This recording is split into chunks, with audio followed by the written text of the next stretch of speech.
No, but it is being recorded. We're live? now. Oh, we are live. We are going live. We are as of now. But you didn't say that live, though. Yeah. Who, me? So the peanut gallery over here likes to make fun of me all the time. So yes, absolutely. Absolutely, 100%. So like I was saying, I feel like we've already been podcasting for like an hour because you show up and hang out, and then instantly we just start getting to it. Oh, yeah. Right? And then you got to meet Lorelai, right? Yep. Which you guys both, isn't she impressive? Oh, my goodness. Yeah. I'll tell you what. Now, that girl's accolades, Mm-hmm. her credentials are unbelievable. Yeah.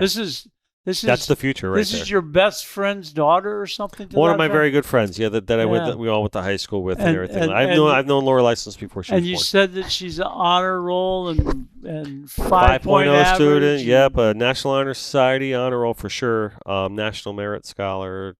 State swimmer. And she's a senior this year? No, she's junior. going She's into. going No, to be a senior. she's going to be a senior. Yeah. And can you hear me, or am I cloggy throated? You sound wonderful. Okay, no, in my ears. Yeah, we can hear you. Okay, yeah, we can hear you. We're good. We're good. So anyway, we were talking about a lot of different topics. But we didn't finish with her yet. Oh yeah, right. Go ahead. She keeps me in got check. all these He's credentials. so good at this. And Dennis tells her, you got to apply for the first ever CCA scholarship. Right, the so youth she scholarship goes program. to mudhole rod manufacturing for a week and tags fish and plants mangroves and stands up and does talks and all these, and shows up on time every day.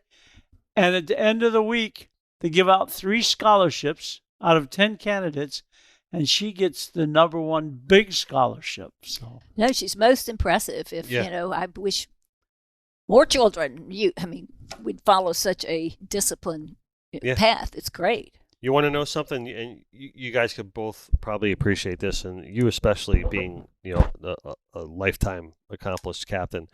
After she tells me, she gets back and she goes, "You know what I think made me win it?" I'm like, like that, right? And I'm like, what? The fact that you're smarter than everybody else there? And she goes, no. She goes, we did that Barramundi charter, right? She's talking about, right? And she goes, wouldn't you know it? Because I was the only one that thanked the captain for taking us out. Like that. She goes, she was so upset that no one else said thanks to the captain. She goes, you believe these kids? Just like that. 17 years old, she says that. It's great. That just shows you what she's made of. But kid's got character. It says a lot for who taught her everything. Mm-hmm. Who Certainly. She learned by exposure, whatever it was. Yeah. She had good parenting at some point. Yeah, 100%. And she was upset about that no one else said thanks. That's good. Yeah. I mean. Yeah. She good for her. Yeah. So today, I'd like to welcome you guys officially to the Connected by Water podcast, powered by Joey Cardi Chrysler Dodge Jeep Ram, and fueled by our good friends at Papa's Pilar Rum, who remind us never to be a spectator. Right? We'd like to thank all our friends over there. Yanni, thanks for joining us. And we have the lovely Carlene behind the bar. Once again, thank you very much for showing up and hanging out with us. Yep. So like I was saying, I feel like we've already been podcasting for quite some time because we really were getting into it next door in my studio area.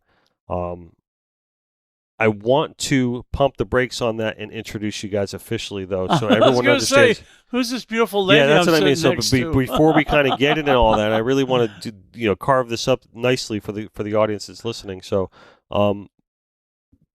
Bouncer, this is your third time on the show. Second, right? actually. No, third. Third, that's right. Because you came on the Papa's party that one night, the right? Papa's party, right? And then, thank you very much for coming back here. And you brought a friend with you, right? And it's a friend of all of us, Ellen Peel.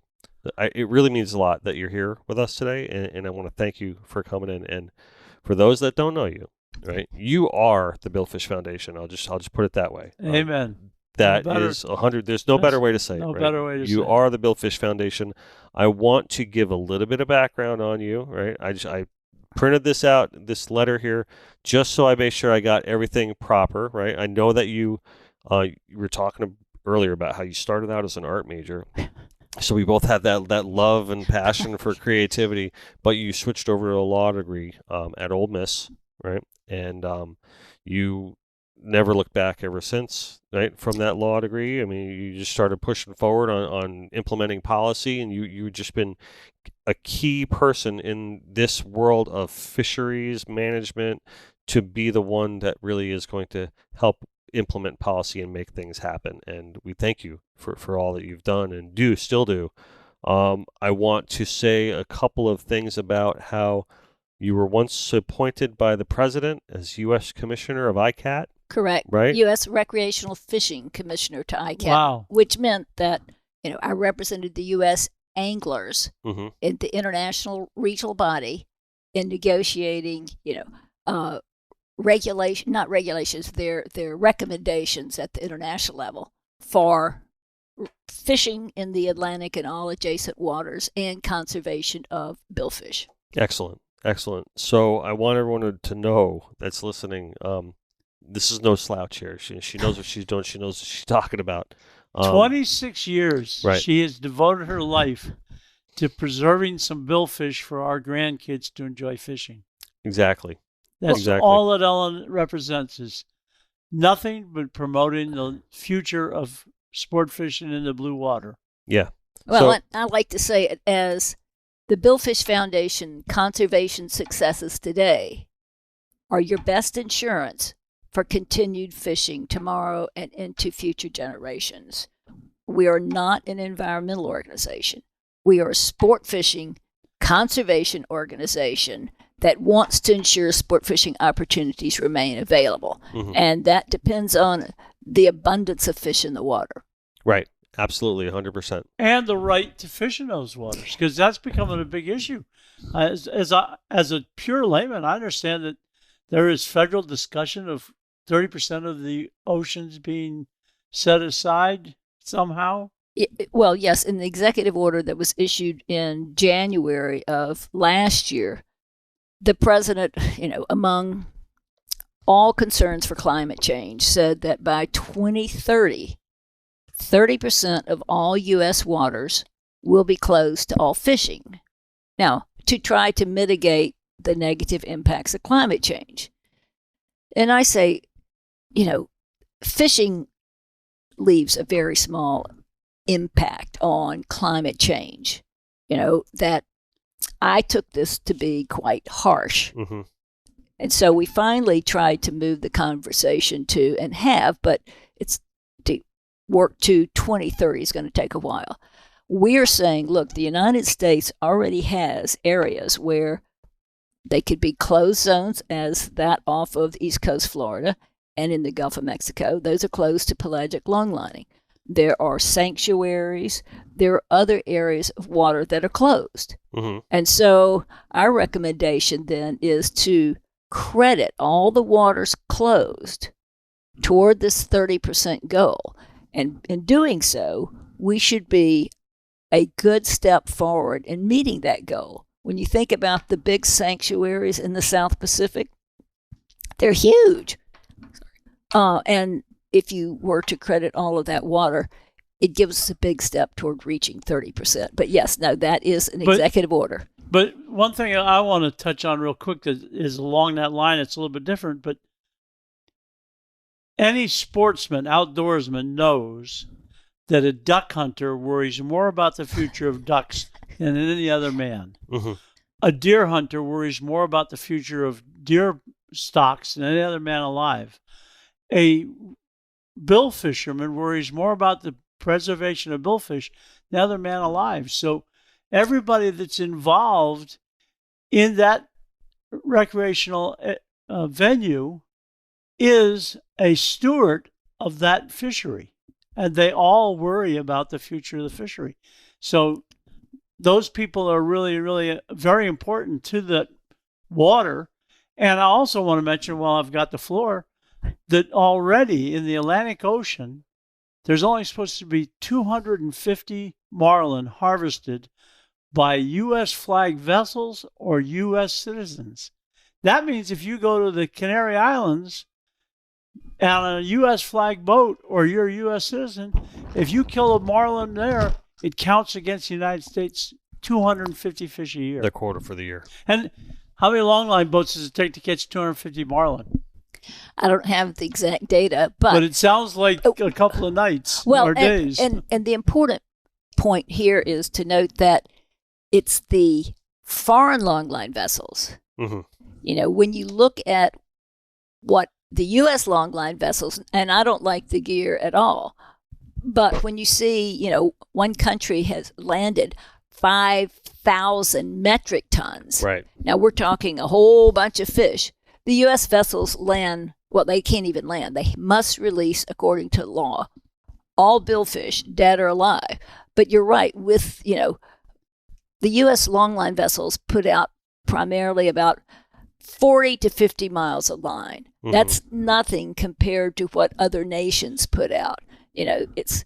And that American vessel has a camera aimed at the door where we the have fish to come be up the to most regulated we country are. out of all No of them, comparison. right? No comparison. Without question. Yeah, we without are. question. I mean, if you look at, I mean, the other countries is in the South Pacific, especially, that there's no circle hooks, holds what barred size circle hooks, soak times, everything. I mean, there's so many regulations that are there to preserve the future of our fisheries. And they want to keep regulated and keep regulating and keep regulating. Now, some regulations we believe in, like, for example, taking the mutton size from 16 inches to 18 inches works because through the scientific study, we realize, okay, that's the mature cycle for harvesting or for giving birth. And, you know, and that's when they have the babies, and over 18, you're good. But that length between 16 and 18, that's a crucial birth period for the female muttons.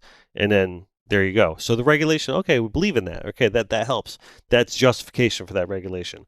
We talk about mahi regulations. There's no reason people need to take as many mahis as they've taken, and we agree with that, right? So, and most, like you said, the conservationists or the no one cares more about conservation than the people actually doing it all the time. They want to preserve that for themselves and for future generations to come.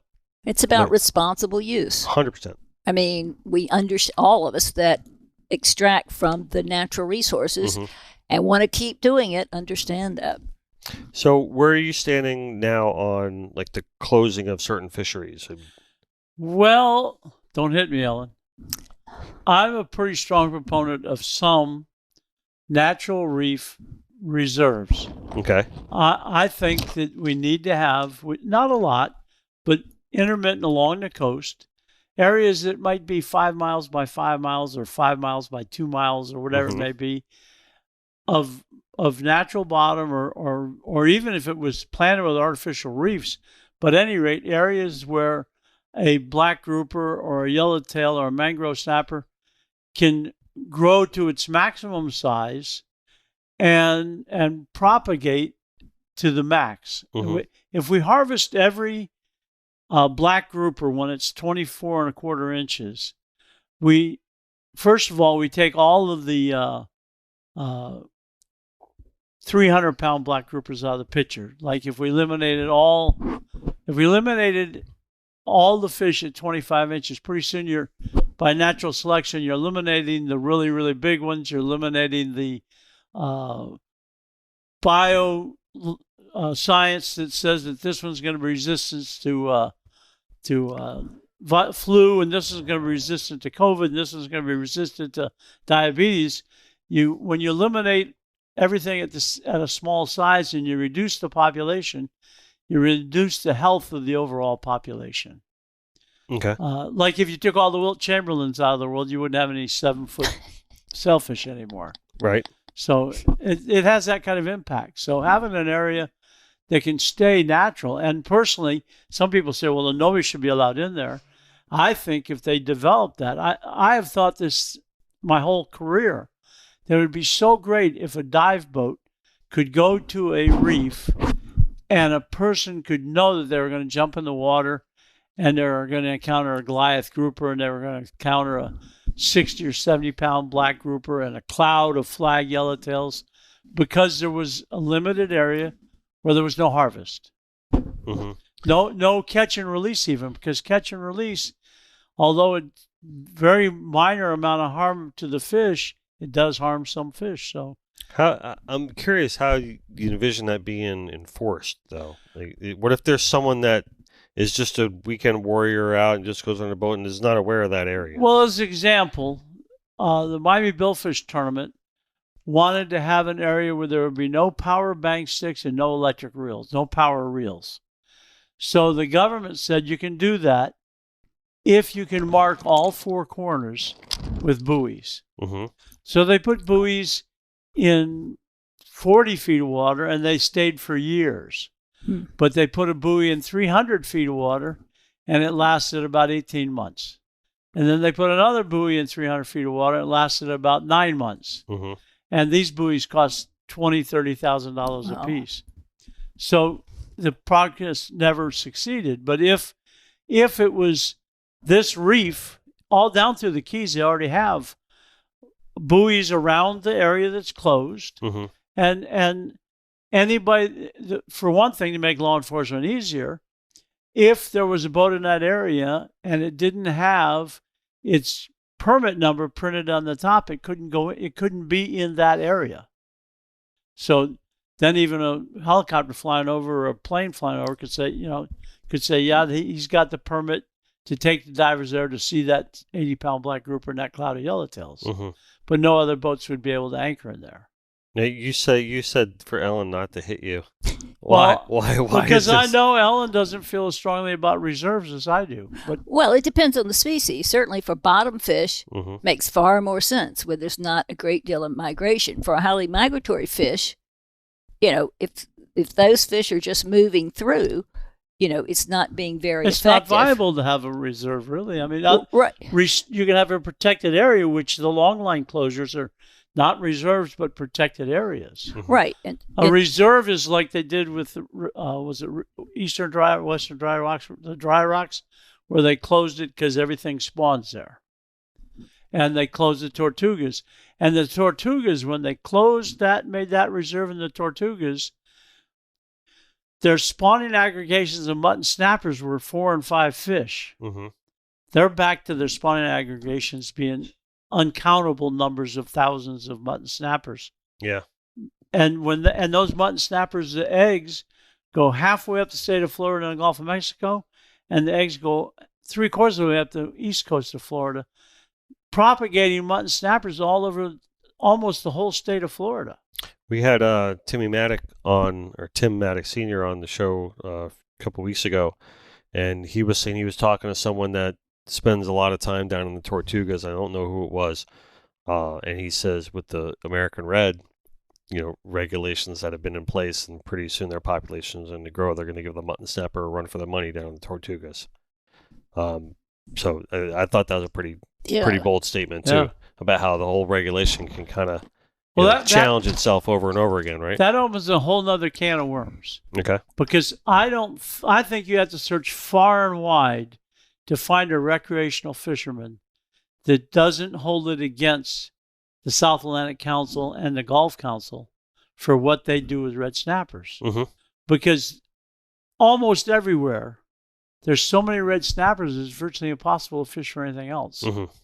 And the recreational fisherman has a hard time figuring out how you justify not allowing more than 2 days a year to fish for a fish that thick. Yeah. And yes, they might be at their prime to spawn when they're 20 to 30 pounds, but that doesn't mean 10 to 20 pounders don't spawn at all. It just means that you go from 500,000 eggs to 1.5 million eggs, but 500,000 eggs is still pretty viable when you have so many fish that you can't get through them to catch a grouper. So yeah. Ellen, your history with implementing policy and different things, it was intricate with long lining, especially back in like the 90s, right? Right. I think it was. Now, where does this take us to a lot of the smaller operation, independent shark long lining guys might not follow too much into what you're talking about with a lot of the international guys, right? Well, what I think it's important for listeners to understand, they probably already know since they're the folks on the water, there are two types of longline boats. They're the pelagic longline, which are the surface, which are the ones that catch billfish and other critters that we want protected as bycatch. Mm-hmm. Then there's the bottom longline fishery. And while it may sound counterintuitive, the bottom longline shark fishery extracted enough sharks from the water, and those were sold not only for the basic protein from the whole fish, but also for the shark fin protein. Mm-hmm. And once that fishery collapsed because of the National Marine Fisheries Service, just clamping down, you can't kill this shark, you can't harvest that one. First of all, the market for the fins collapsed. Mm-hmm. Then the fishery collapsed because the value of the fins far exceed the rest of the protein of the fish. Right now, technically, a legally harvested shark Mm-hmm. can be, landed and the fin removed. And I think it's an important public awareness statement to point out that removing the fin from a legally landed shark that is dead does not constitute finning. Right. That is removing the fin so it can be sold. Right. However, and finning is horrible. None of us want to see that. But the folks on Capitol Hill, they know just a scintilla amount of information about most of what they deal with, unless that happens to be their area. But I tuned in and listened to one Senate committee, just a part of it, on finning, and the senator was like, now you understand finning, they're cutting off the fins of live sharks, this is horrible. And one senator said, well, in Japan, they do that way. I think, maybe, but but you see some videos that are like, okay, and they're doing that, and I think that's really what people saw. That's right, and it's not the whole story. And they react, and so another senator said, well, but are there other ways? And the senator leaving the discussion said, no. And I want to go, even though I was so remote. Yes, there is. There are sharks you can land legally by the bottom longline fishery. And if the National Marine Fisheries Service were to spend some money to reinvigorate that fishery, as they have tried to do with swordfish fishery, then you would have more sharks removed from the water, the market would go up, and there would be a better balance. Right. Just to give you an idea into the history of sharks in Florida, prior to World War II, a vast majority of all the vitamins pills that were given to people came from sharks, came from their livers. Mm-hmm. For years, the charter boat industry, especially after the movie Jaws, sold shark mounts by the thousands. And for some period of time, they used the real jaws, and they may have stretched some skin and stuff. But as they got away from live mounts and went to fiberglass mounts, there was no reason to kill the fish anymore. So they decreased the number of fish being killed. And the demand for shark, with the limits on the finning and everything else, there was a time in Miami where, other than a hammerhead shark, you got paid so much per foot for the skin used to make wallets and shoes and stuff like that. Mm-hmm. So much a pound for the flesh, so much a pound for the fins, so much a set of jaws for the jaws. Literally every part of the shark was a viable commercial product. But with regulations and public impressions and whatnot, the control of the shark population collapsed to where now we have a situation, which most of our people that listen to this know it, but today the sharks are so out of balance with the other fish that a guy can't go catch a snapper or grouper because the sharks eat almost every one he hooks.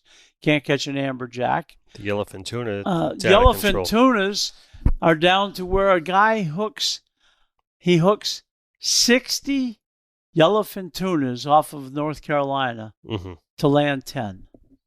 It's insane. Or is it 6? It would be 6 out of 60. The ratio is 1 bad. out of 10. The ratio is bad. Yeah. And it's been, and as we talked to our good friend Art Sapp, and he basically just says, hey, when the sharks show up and you're yellowfin tuna fishing, you got to just leave and go somewhere else and try your luck in another spot, because they'll be there and they're not going to leave. Well, look at the hundreds of thousands of dollars that are spent in Florida on the winter sailfish activities. Mm-hmm. And then up the coast in Daytona and stuff, it's a summer fishery as well. And off of Jupiter, it's not uncommon to have every billfish you hook devoured by a pack of sharks. Yeah. And what happens is this is an area where they live bait for sailfish. So the boats are only moving at a mile or two an hour. And a pack of sandbar sharks and bull sharks will sit underneath the boat going around in circles just waiting for you to hook something. Mm-hmm. And Carrie Chen, famous artist like yourself, has published numerous times a picture of a sailfish jumping with one sailfish holding onto the tail and one shark holding onto the tail and one shark holding onto the belly of the sailfish while it's jumping. Yep. You just can't have that imbalance in a population. You cannot, and that's the balance is the key word. I mean, you were on here last time. You said one of the major reasons that you retired from fishing is because you couldn't stand dealing with all the sharks anymore. Especially tarpon were like my good buddies. Right. I've never killed any tarpon, but every tarpon I hooked, I was scared to death a shark was going to come after it. Fortunately, in Miami, the only sailfish I lost to sharks, I lost one to a silky shark Mm-hmm. In the late 60s, early 70s. The only other sailfish I ever lost to sharks were to mako sharks. Yeah. And mako sharks, they spend their whole life eating sailfish. Yeah, there's not much you can do. If a mako wants something, there's not much you can do about it. And certainly the makos are in trouble.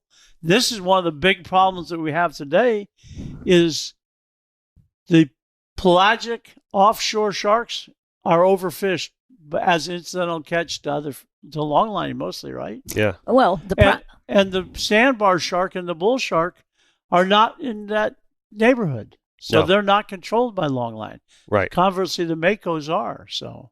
And makos are prohibited from being landed by anyone in the U.S. in 2022 and 2023. That's a result of the October international negotiations. Right. So that, adds one more restriction on sharks. Mako off the board. That's right. And, in response to... And a lot of people consider that a sport fish. Yes. And some states are going off the charts in wackoism. Mm-hmm. After looking at finning videos, Texas passed a law that you cannot possess any part of a shark in the state of Texas. Really? Texas. Come on. If I have a set of shark jaws in my house, I can get arrested? Well, I wouldn't push it. Surely they're looking to try to stop export because Texas was a large export state and other states were sending their sharks there. So Texas, and I'm sure from the environmentalists pushing it, said, by God, we got to stop this. So you can't possess a shark part in Texas. Hawaii went even further in some ways. They said, I'm sure they did. You cannot even fish for a shark. Yeah. And so what you see is happening. You're seeing maybe well-intentioned but overreaction by bureaucrats, and you're going to end up, with more and more sharks in the water. Mako will be another, and more angler-hooked fish and other species are being taken. Well, I want to emphasize one thing really important right here. Mm-hmm. This is one of the reasons we have to thank Ellen Peel every night when we say our prayers, because remember that Ellen has fought when they wanted to ban fishing in the blue water because they might catch a white marlin. Right. If white marlin went on the endangered species, they could shut down all blue water fishing. You couldn't fish for mahi or sailfish or swordfish or blue because you might hook a white marlin and injure it. Well, this is why I wanted to make mention right when we started the show to make it clear to the audience, like this is who's fighting for you on the high level. This is our spokesperson. Yeah, so we bring on people on the show. They want to express their opinions and their ideas, and obviously, Bouncer, you bring such great worth to the show and your experience and everything like that. But you're going to the hill, literally, for us. Yes, and what is one of the biggest challenges? I'm going to say we as anglers, though I don't fish as much as I used to. Anglers want to fish. It is one of the strongest passions in their lives, and that's fabulous. Anglers do not want to talk about fishery policy. Mm-hmm. And unfortunately, it takes responding to calls to help with fishery policy, you have to bring about some change. And currently, the biggest problem I'm facing with shark depredation to try to get the government's attention is anglers rather fish, and that's wonderful, but they don't go to our website, download the drafted letter that's already there, and all they have to do is put in their name and their address, and it then immediately sends the letter to their senators. And I know that's boring, and I know it probably takes 10 minutes, and it's not as exciting as fishing. But if you want to keep fishing, it takes some of those boring actions to help me get some leverage, until we can get the attention of the senators. It's Yankee Doodle Dandy. Nobody's paying attention. You just pushed my button. I can't go any further. My turn. Let me tell you something. Everybody, on the day that they get up in the morning, they were going to go fishing and it's blowing 25.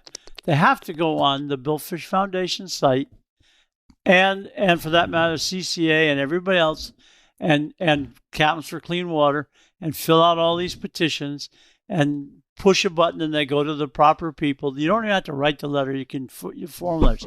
But you also, very important, when you didn't go fishing because it was blowing 30. Now, I know we're all paying exorbitant prices for gas. We're paying exorbitant prices for groceries. But when you don't go fishing for the day, write a check, or maybe you can go online and get out your credit card, but send some money to the Billfish Foundation, to the CCA, to the IGFA, to the Captains for Clean Water. These people cannot operate without finances. And let me interject here. All those other very honorable groups you mentioned deserve applaud and credit for many things. The Billfish Foundation is the only organization that is working on the international aspects of billfish conservation. It's very true. I've had representatives of other groups completely try to contradict me on some of the closed zone issues, saying, "Oh no, we lost those 2 years ago." No, you did not. They're temporary closures, and they are year-round closures. The year-round closures are what makes a difference. Other groups do not have the interest because they have many other species. Billfish Foundation is all about billfish.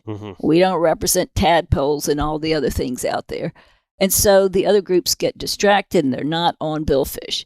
If you want to know what's happening on billfish, contact TBF. If you want your money to make a difference on billfish, send it to TBF. So speaking of Billfish Foundation and all the shark talk, right? So we talk about the yellowfin tunas and the tarpon and everything like that, but they're starting to eat sailfish. No. I'm saying, like, and I'm going in retro, saying now they're starting to eat sailfish and coming around when we really started noticing the big problem. So the Billfish Foundation steps in. Oh, right, big time. Yes, but what it still takes, it takes numbers.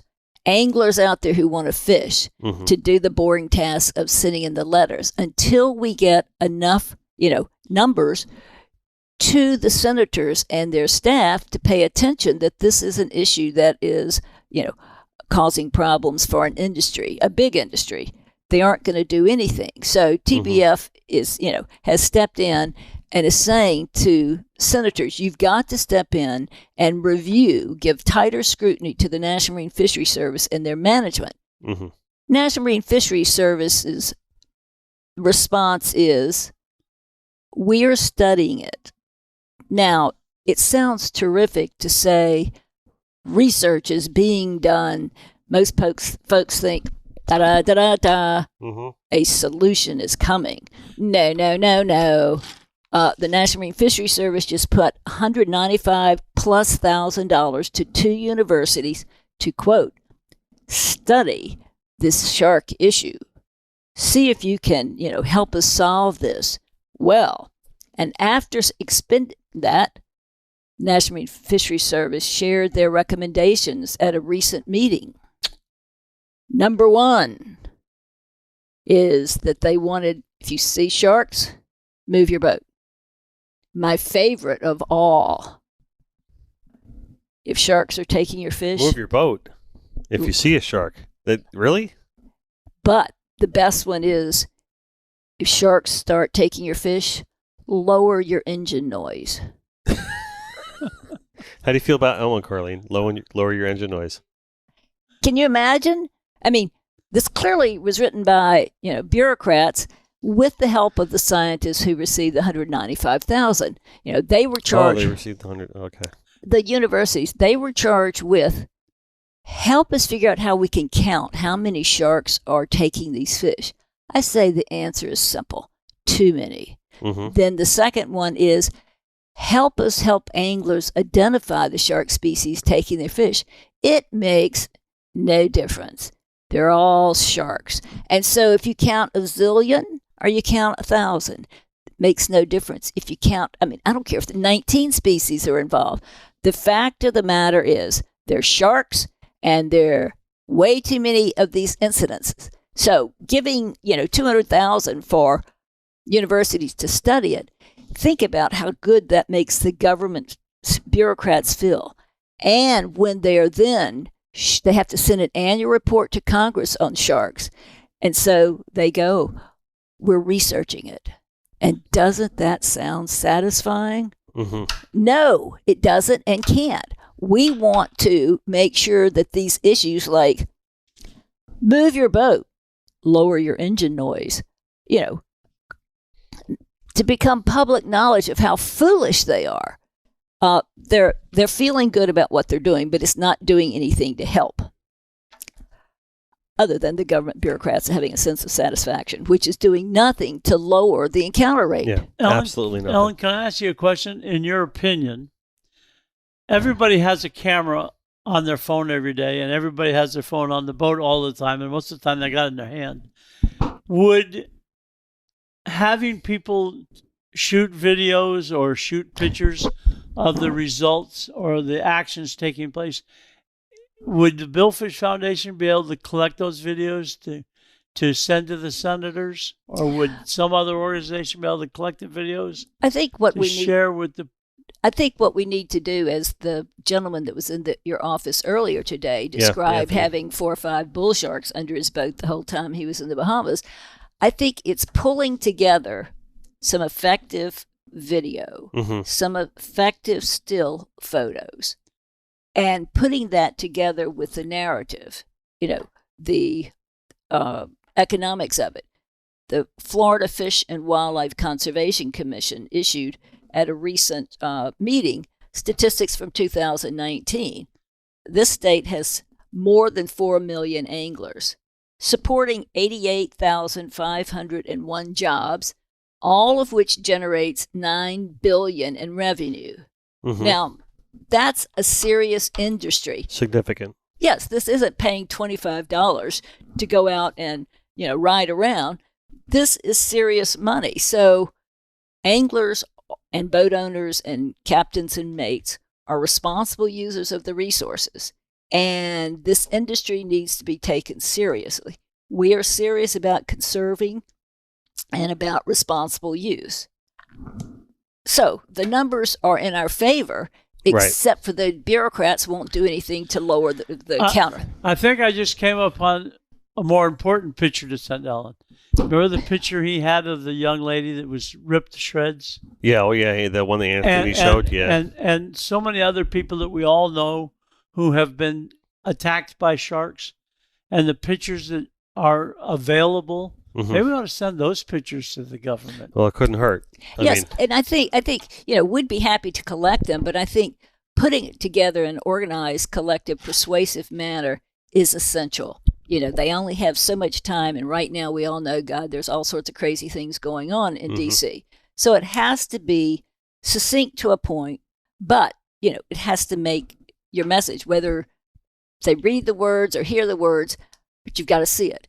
And I can understand why a coastal community may not want to put on the local news or in the newspaper about anyone getting bitten by a shark. I heard after the Florida attack that was put on national news the other day, experts came on and said, look, now remember, shark attacks on humans are extremely rare. But there's more in Florida than any other place in the world. Any other place in the world. However, that expert said in 2021 there were 73 in United States waters. Now, that's a fair number. On the same day, one of the scientists from Rasmus in Miami had a segment saying, from our, I'm going to say satellite tagging, I wasn't familiar with the type of tags because with sharks you can get different tags than you put on billfish. But it was saying our data from the pingings clearly established these sharks are coming in closer. Mm-hmm. Now, so all indications are there are more of them. They're coming closer. And as they come in closer, there's no way you can not have some human encounter. It's going to happen. Collateral damage at least. Oh, Yes. Yeah. And there are going to be a lot more if those to whom it's reported, if they don't share, trying to cover up as if there's no problem out there. So there's one thing that we mentioned on the show a lot is that the misuse of the scientific research that's being done to back up their statements or to back up their regulations or their policies or whatever they want to implement, you're not listening to the citizen science. You're not listening to the guy that's out there every day. And if you're not fishing in 150 to 300, then you're not hearing what we're saying. If you're trying to collect this data in 600, well, that's not where it's happening. It's happening along, the feeding lines and the angling lines of where we're setting up. And that's really the issue, is that we're bringing in fish and the fish are getting cut in half all the time. Way too much. Right. And they're going, well, we found this. Well, you didn't fish with the people that know what they're doing. Right? Exactly. And the fact of the matter is, you notice they'll kind of skim over as they start talking about the shark science. Mm-hmm. There are very few, even relatively current, stock assessments for Atlantic sharks. And for some, there's no assessment. They call it, quote, the best available science. Well, what does that mean? Mm-hmm.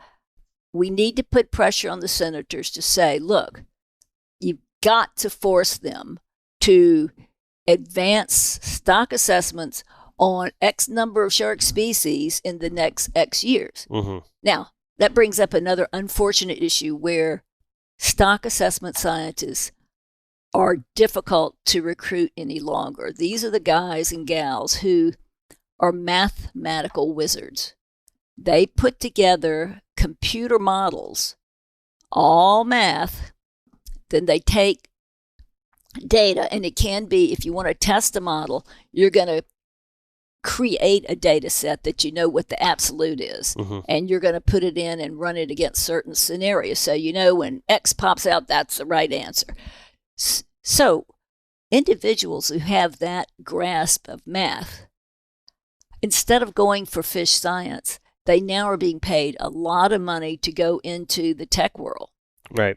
Which, makes it even more challenging. Yeah, it's an uphill battle, and this is what we said earlier. It comes down to money and the need for it. Unfortunately, it's not going to be able to get supported unless that's there, because the result is going to be this. And I would have to bring this up while we're doing this podcast and while we're talking about this topic. You're going to get a group like Sportsmen Fighting for Marine Balance on the Facebook page, okay? And what that is who we talked about. Those are the guys that are in it every day, waist deep, doing the job. And these are the charter captains, so these are the guys that are out on the water all the time. And listen, they may say some off-the-cuff things every now and then. They might be venting to their buddies and saying, about, negative things about sharks. But the fact of the matter is they're seeking balance. Right. And they're not looking to annihilate or eliminate sharks forever or anything like that. And thank you. And put bullets in their heads. And yeah, maybe they make a joke in it, but they're not going to do that.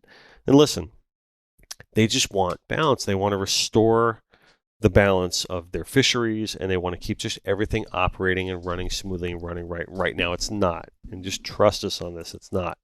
Right. And so they have this tournament that they are coming up with, the shark tournament, and then all these. Now, I'll say this. There's a goal that I have on this show is I would like to redefine the term environmentalist, because I think it's been tainted over the years. And I've said this on other episodes too, where environmentalists can just be someone who just is concerning about their environment, right? And just wants to just take care of it like a conservationist, right? We say conservation versus environmentalism should be succinct, right? It should be one-on-one, but it's not. It's received a bad name because you got people marching in streets with posters and being aggressive and really not knowing what they're talking about. Probably never stepped foot in the ocean once in their lives. Some of them, right? They just like, oh, they see these videos That's of right. the fins coming off and getting dumped, and the shark getting dumped in the water, and they think they have the solution to all the world's problems. It's just not true, right? So, thank you. So, there's a shark tournament. And I can tell you right now, firsthand, because I've seen conversations, and I've heard conversations, and I've read conversations, and I've talked to these people, right? They are not doing anything in this tournament that is outside the letter of the law. I can tell you that right now. They have registered their tournament legally through all processes that they're supposed to register their tournament, and they're going to conduct themselves in the proper legal way on that tournament. And I can tell you this firsthand because I know they don't want anything to go wrong. They don't want anything to be negative, to negatively impact what they're trying to achieve in this tournament. Because number one is awareness to our issue, to our problem, right? And number two is to just flat out show people that the numbers are there. Look, this is how many sharks that are in the water. Right. So, I mean, to the point where, they're getting a lot of pushback from a lot of different groups that I think is just unnecessary in my mind. Yeah, I mean, if you don't understand those interacting with the resource, then be cautious before you start criticizing. Right. If a group of anglers wanted to do harm to the sharks, they wouldn't post that they're going to have a gathering where many of them are going to get together and they're going to land some of these. They do whatever they wanted to do on any old Monday, Tuesday, Thursday, and not mention it. Right. I mean, my understanding of what the anglers want to do with this tournament is to demonstrate that there is an excessive number of Atlantic shark species in the water taking fish hooked. There's no doubt about that. And for anyone who's overreacting and just wanting to create sensationalism, that may be great for their marketing, but it's not good for, true conservation or responsible use of resources. Right. I'd like to perfectly stated. I'd like to give a perfect example of what impact we're talking about. I was a full-time professional sport fishing guide for 54 years. In 54 years, the first 45 years, I had one sailfish taken by a shark. Mm-hmm. In the first 50 years that I was a professional guide, and my two primary fish were sailfish and tarpon. In the first 45 years, I had one sailfish taken by a shark. And I had, in 50 years, I never had a tarpon taken by a shark. Mm-hmm. And in the last 4 years I was in business, every sport fish I hooked, I was in fear that I was going to see my buddy. These are fish that I never intentionally killed. I would always catch them, treat them as possible, as well as I would treat an opponent in a football game or a tennis match. That's what these fish were to me. It was a game of tug of war, and we were both supposed to go away happy and come back and do it again tomorrow. But I quit the business more than any other reason because I feared seeing my best friend, the tarpon that lives 50, 60 years, eaten by a shark. Mm-hmm. And I was lucky. I fished in Miami where the sharks weren't real bad on the sailfish yet, but my buddies just 50 miles up the coast in Palm Beach, they would get 100% of their billfish eaten by sharks some days. Guys losing 5 and 6 billfish in a day to sharks, including sailfish and white marlin. I mean, and forget about, and even in Miami, snappers, groupers. A guide said, I want to go catch some eating fish. Well, we can't fish for snappers, groupers, or amberjacks because everyone gets eaten by a shark, and they're not thick enough to say, well, I'm going to feed 10 to the sharks and land one, because there just aren't that many quality bottom fish around. So you couldn't afford to just keep feeding them to the sharks. You just had to quit bottom Well, fishing. that's quite a testimony for anyone who really fishes and have been on the water to hear that bouncer, who is one of the world's leading captains, to say the shark depredation has gotten so bad that I elected to retire so that I didn't have to witness the demise of the species that are so important to this industry. Yeah, that was the most profound statement that you made on our last episode. I felt like that's the one thing I took away from that. And just for the exact reason that you stated, I was like, wow, I wasn't expecting you to say that on that last episode. I was like, really? That's very significant. Well, it's the heartfelt truth. Yeah. It's what Yeah. it is. I mean, So listen, and there's going to be those that are going to come out. Oh, guess what? What? We have a secret caller. oh boy, we're in trouble now. He wants to talk. We are now going to bring on quickly Sir Michael Myatt from Papa's Pilar Rum. Yo ho ho, Michael, how are you? I am doing great. How you doing? Fine. I'm doing better now that I know that Mike Myatt's in the room. Well, I actually dialed the wrong number. I was calling up to No. order number 1 and number 12, 2 chicken wings and 4 spring rolls. You didn't have to tell us the truth. You could have made us believe you loved us. You know I love you, Bounce. Come No on. doubt about it. But you know what is I got a new boat. Picked it up last week. Oh, you got it. Failing miserably at driving it though. Really? Yeah, What is it? it is like going from driving Too much that Pilar. truck to a Hell's Bay. Lamborghini, and I just can't quite get it. So, It's the Hell's Bay, huh? Yeah, Hell's Bay Biscayne. A I little think- like, I figured if Mike Myatt couldn't drive it, it must be a pedal boat. you know what? It's a swan boat, Bounce. You know, it's a swan boat. Perfect. But I perfect. needed to Funny. take a minute, not only to call up and say hi to Denny and the hostess with the mostest, Miss Carleen. How's the kids? The kids okay? They're doing great. She stopped by the other day, brought both of them. They're both absolutely gorgeous. Nice. Is she sleep deprived? That's how they get their way. They train you. I They think she's train starting to you. get there. I think But she's starting to get there, couldn't- Mike. Yeah, excellent. Just say yes, Mom. Just say yes and put chocolate on it. Be done with it. Put him in front of Barney. I mean, that's what I did. My son's perfectly unsituated. Come on. What could possibly go wrong? But I couldn't miss the opportunity to call up and just say thank you as a user of the resource of billfish and tuna around the world when you have two of my favorite people and two of the largest advocates for, recreational fishermen planet-wide with Ellen and Bouncer on the show. I mean, well done, guys. I'm absolutely humbled by your tireless efforts and appreciative. Yeah, I'm sitting in Thank front you, of Doc. greatness here, Mike. Yeah. I mean, it's just, like I said, from a recreational guy and, being with IGFA for a very long time, I was much more in tune, with what was going on with ICAT and stuff like that. But Ellen, how many years right now at the Billfish Foundation? 26.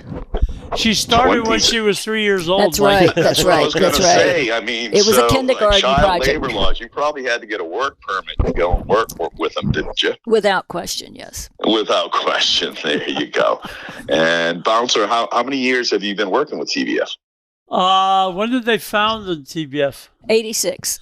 Since 1986. I was a slow starter, though, but I was lucky enough to be friends with Win Rockefeller, who was very key in starting the Billfish Foundation. And I was a slow starter, but boy, it's such an important organization. It is. I just want to clarify, if we want to take action, send you money or send you a picture, it's tbf.org. Is that correct? Yes. Because we hadn't mentioned that all afternoon. So Excellent. Well, that's a good thing to mention because, after working for a nonprofit for all those years, I like to say, put one hand on your computer screen and the other hand on your wallet. And if you're not going to be active, pay for people that are active. amen. And, Right. And, it's either give or get out. Okay. And I think that a lot of people are sort of confused that at what level they can participate. And, sitting here, I'm looking at some pictures on the wall of my first trip down to Tropic Star Lodge, which I was fortunate enough to have a really great photographer with me. And I caught 3 blacks, 5 blues, and a bunch of sailfish. And Raleigh Working and I put 11 tags into those fish. That's wonderful. My first trip ever fishing for billfish. That's fabulous. And I have the tags, and I have them in the frames. That's cool. So, that's great, cool. Mike. Yeah, that's outstanding. Listen, appreciate you calling in, brother. It's always good to hear from you. Well, it's I look forward to seeing you. You're going to be at ICAST. I am. Bounce, you're going to be at ICAST. I'll be there all week. Excellent. So I'm gonna have to have a follow-up call on you about that one. Okay, no worries, man. An idea. No worries. Well, you know what? You have one more idea at this time of day than I do. So Mike, this is the only idea you need at 5 o'clock. It's right here, Papa's Pilar. Are you having a little Pilar? Are you having the sherry? Are you doing the sherry cast today? Yep. Yeah, that's nice. Sir. That's nice. I know that bouncer cottons to that. So, but anyway, listen, you guys have a great night. Ellen, continue the superior work you're doing. Bounce, love you. Dennis, love you. Carlene, love you. Get some sleep.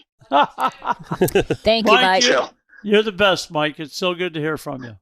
All right, you guys. I enjoy the rest of the show, and look forward to seeing everybody soon. If you need some boat handling lessons, give me a call. I could stop by and help you out. Jesus, bouncer. I think he's just saying that just to. I just think he's just saying. I just want to get on the boat and go fishing with him. That's exactly. Oh, everyone's saying, trim it up. Don't trim it. Do this. It's got a 90 on it. The thing goes in the mid 50s, and it's normally I like driving stuff like a scalded rat, but this one I'm like, oh, I don't know. And you know who drives a Hell's Bay really well? Our good buddy Adrian. You should give him a call. He'll help you out. This one is the V. It's got that V front on it. And Andy Mill had one. Carl Ball has one. Andy Thompson has one. And they're all giving me the same advice. Oh, there you go. You'll figure it out. Hey, Mike, there's a thing next to the steering wheel, or it might have a foot pedal on yours. But if you pull it back just a little bit, you'll be able to control the boat better. They call that a bottle or a throttle? A throttle. That is funny. I've been pulling on the bottle, not so much on the throttle. Now we understand where all the problems come from. That's funny. All right. You guys have a great show. Thanks for everything you do, and Connected by Water rocks. Awesome. Thanks, Mike. Talk to you guys later. All right. Bye. He's a fun guy. He's such a great guy. So listen. That's one thing that I'll take advantage of right now. I want to mention that. Bring it up. Yeah. We're on a show called Connected by Water. When you think of all the great people that we're connected to. Mm-hmm. Like I was telling you about Mike Arnaldi. He's up there in headwaters and he's fishing for bass. Mm-hmm. And when the surf's up, you can't go bass fishing. I got to go surfing. Yeah. 2 different water sports. And then you get the next guy, he's a paddle boarder. Or I was on the radio the other day with a guy who's runs kayak tournaments. And, right. And there's so many people that we interact with because we're connected by water. That's what listen, I mean, my zone here is primarily kite fishing, right? But we don't want it to be the kite fishing show. You know, it's like we want to talk about, we love it all. We have a passion for, like, you said it best. You could put yourself in front of a puddle as long as there's a fish there. You'd be happy. You have just as much fun catching fish on a sabiki as you do, right? I got news for you. If I got my flower out there, don't even have to be a fish. I can just pretend. Right.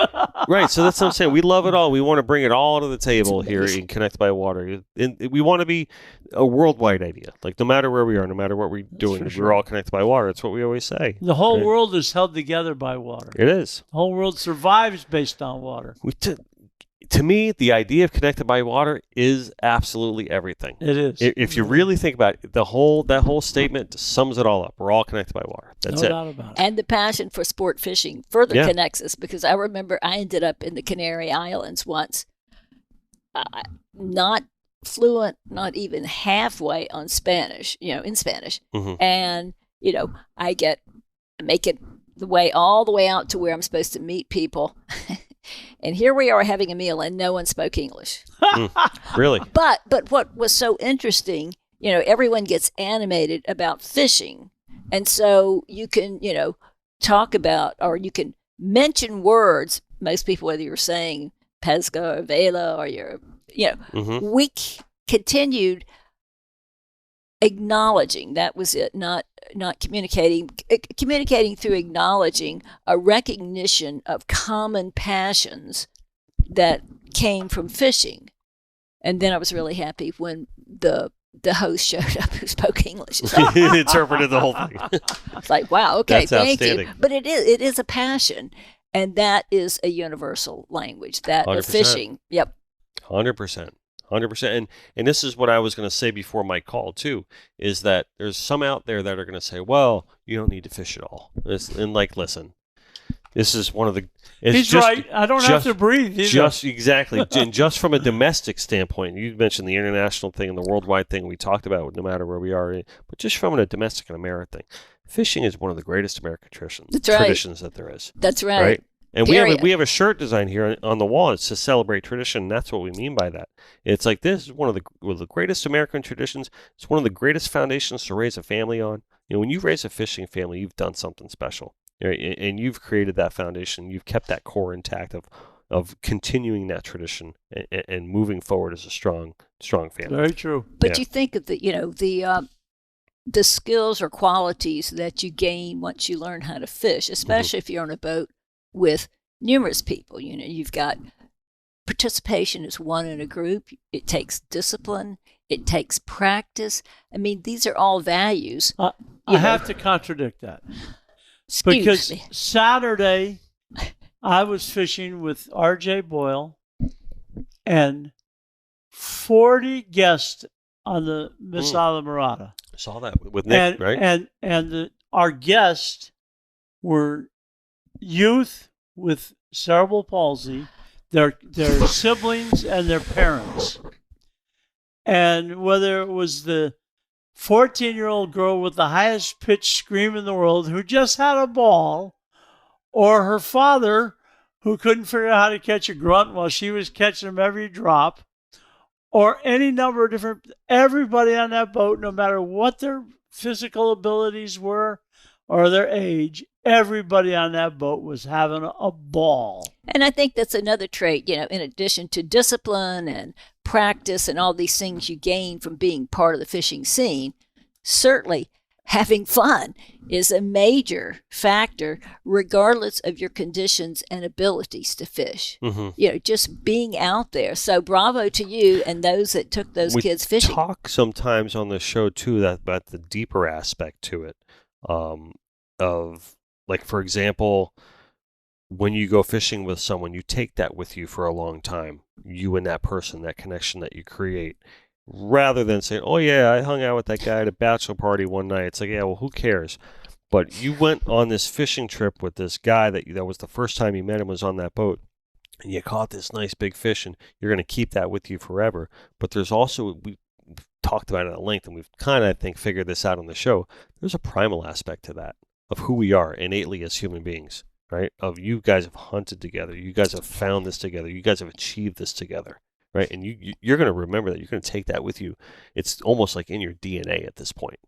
Yeah, so it's pretty significant. And you brought that to children that normally wouldn't have that opportunity to feel that human. And I think that's pretty significant. Hey, listen, I can tell you from experience, there's nothing better than going fishing with a kid. I mean, they have no set values. It's a doggone bonita. Oh my God, I got a fish. It doesn't matter if it's a grunt or whatever, a sponge. It just doesn't matter to the kids. Doesn't matter. And when a kid, we all know from years of experience that if you teach a kid to fish, I saw a thing today that said if you teach a kid to fish, they don't have time or money to get in trouble. Right. Because all their time and money goes to fish. My son is just so much fun catching like 3-4 pilchards at a time on a sabiki. Oh, yeah. He thinks that's the funniest thing when they're all just flipping around hitting the deck like that, right? You wanted to great. bring up some closed zone stuff, didn't you? Yeah, I just want to mention that the National Marine Fisheries Service, continues to advance its proposal to open the pelagic longline closed zones off of the east coast of Florida up all the way off of Charleston, and the two in the Gulf of Mexico. These zones have been closed for 20 years. Now, once again, the bureaucrats are raising, stupefying questions. So they want to know, after keeping this gear out of the water for 20 years, do you think there are any conservation benefits? Duh. So how are they want to measure that? They want the pelagic longline boats to go in and fish for swordfish and any other legally caught fish, land those fish, they'll send the data in, and they can sell those fish. And by golly, I say, that's like having a savings account that has accrued and accrued over 20 years. And suddenly, some bureaucrat says, by golly, I think let's see what we can buy with that money. I think we need to let people go in there and spend all that money to see if it had actually grown. Of course it grew. And so they're going to issue decisions, in December of this year of what they've decided.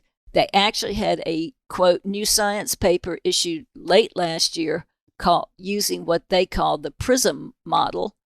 I wish it would be the prison model so we could keep it locked up. It's a model. I talked about mathematics and computer models. Where are these zones? The ones you're talking about specifically? The entire east coast of Florida. So, offshore. No, all the way to shore and all the way off. Halfway to the Bahamas. Yes. And, in the Gulf of Mexico. And so they're planning on opening these. They're trying to rely on this one paper that TBF in its science says it lacks credibility. They are saying they can, using this model, determine where the fish will be and where the interaction will be. Well, TBF scientist, Dr. Phil Goodyear, I've had one great scientist tell me, Ellen, TBF employs one of the 3 top scientists in the world on stock assessments. I said, okay. He said the other 2 are dead. And so, we're talking about spatial distribution, and there are sophisticated models that our guy has done looking at the distribution or place of marlin in the water vertically and horizontally. This gets so technical, it numbs my brain when I start reading it. And so the group that the agency had to come up with the paper and computer model, none of that rigorous science. And their backgrounds are not in tuna and highly migratory fish. They're in sharks. Imagine that. And I forget what the other species. And so I had Dr. Goodyear do a quick review of the paper when it came out last year. And he says, this is so susceptible to whoever puts in the parameters. And it's not what he would recommend using. Yet the bureaucrats feel very comfy in selecting or having this paper done by inside scientists, that this is what they're going to put out to substantiate allowing longline boats back in. And lastly, one last factor they're trying to claim might have come from the closed zones is, do you think these conservation zones added to our swordfish trade deficit? You could take every swordfish in these zones and export it, would make a difference.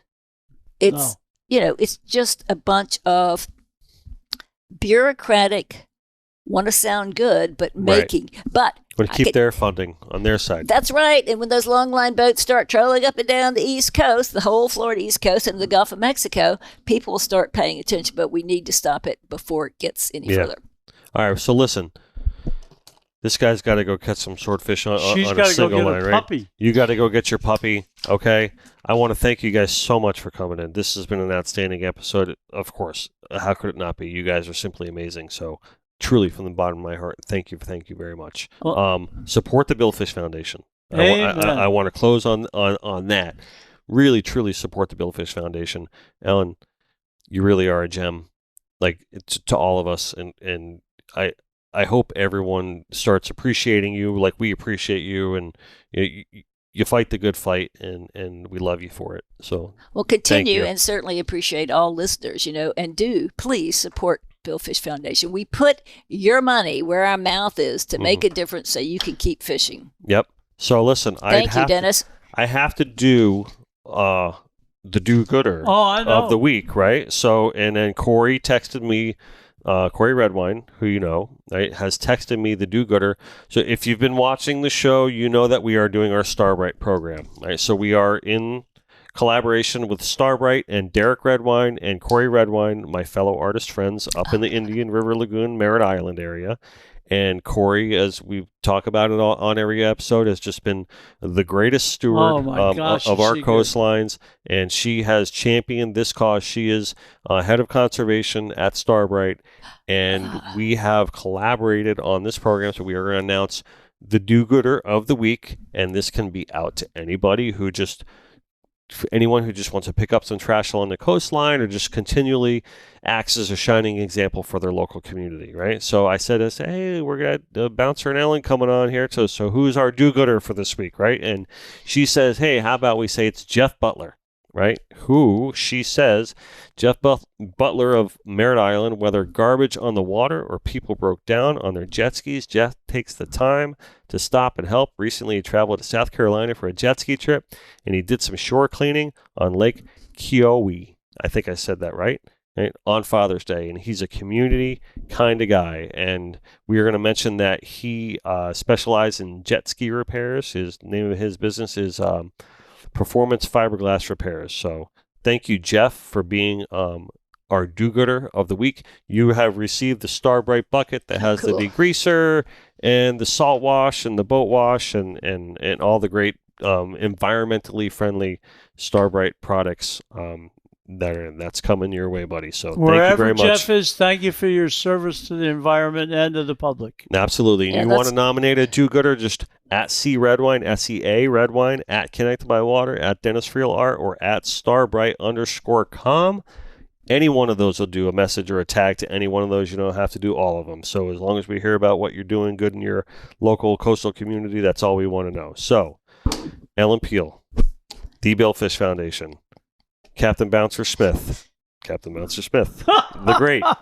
Thank you very much for joining me. Carlene, thank you very much. You were very quiet today, but we still appreciate you being with us very much today. Well, thank you for including us and extending the invitation. Really appreciate being part of it. It's my honor. It's my honor, truly, for both of you.